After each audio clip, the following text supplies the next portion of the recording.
The Odd Pod. Hello again and welcome to The Odd Pod, available from wherever you download your podcasts from. The British government has announced a U-turn in its willingness to perform U-turns before insisting there will be no more U-turns after their latest U-turn.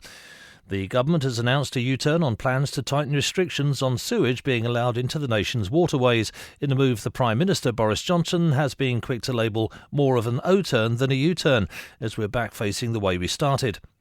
Critics have claimed the latest U-turn is a further sign that we shouldn't trust the words of people that we already shouldn't trust in the first place, even when they say, "Trust me, I mean it this time." Political analyst Simon Williams, no relation, told us, if you thought Boris Johnson could introduce sensitive environmental policy without making a few dozen mistakes in need of retraction along the way, then you're probably still cleverer than most people in government office.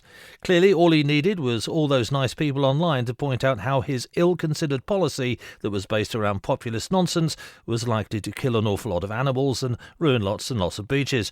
Oh, and have enough room to perform a U-turn again. Of course, Tory HQ will insist this is not much of a change of mind, as the revealing of what was their original plan all along. But I'll leave it up to you to determine how much of this is complete and utter tosh.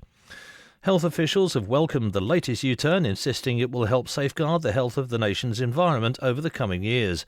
Voter David Michelson told us, "This is a positive move, definitely, but I can't help wondering what else we could get the government to perform U-turns on, now that Boris appears to be finally listening to experts.